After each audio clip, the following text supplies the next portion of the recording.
హెల్దీగా ఉన్న ఫుడ్ని అన్హెల్దీ ఎలా చేయాలో చూద్దాం రండి. ఇలాంటి పనులు చేయడంలో మనం ఫస్ట్ అన్నమాట. మిగిలిపోయిన ఇడ్లీలని ఇసిరి పారేయకుండా సింపుల్ వేలో ఇలా చేసుకోవడానికి ట్రై చేయండి. టేస్ట్ అయితే బాగుంటుంది. మిగిలిపోయిన ఇడ్లీలని మెత్తగా నలిపి పక్కన పెట్టుకోండి. ప్యాన్ పెట్టి కొంచెం ఆయిల్ వేసి ఆయిల్లో ఎండుమిర్చి అండ్ అలాగే తాలింపు గింజలు వేసుకోవాలి. మా పిల్లల కోసం కాబట్టి నేను ఇక్కడ ఎండుమిర్చి యూజ్ చేయట్లేదు.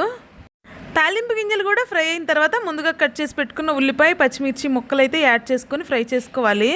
అవి కూడా ఫ్రై అయిన తర్వాత కొంచెం కరివేపాకు కొంచెం పసుపు యాడ్ చేసి ముందుగా నలిపి పక్కన పెట్టుకున్న ఇడ్లీలు మొత్తాన్ని వేసి కలుపుకోవాలి. అందులోకి మీ టేస్ట్కి తగ్గట్టు ఉప్పు కొంచెం కారం యాడ్ చేసుకొని సర్వ్ చేసుకోవటమే. మనం కూరల్లో వేస్తుంటాం కదా పచ్చి కారం, ఆ కారం కాకుండా ఇలా కొబ్బరి కారం వేసుకోండి, ఫ్లేవర్ బాగుంటుంది.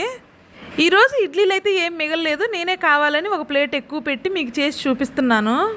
మిగిలిపోయిన ఇడ్లీలని పడేయకుండా మా పిల్లల స్నాక్స్లోకి ఇలా అయితే చేసి పెట్టాను. టేస్ట్ అయితే బాగుంది.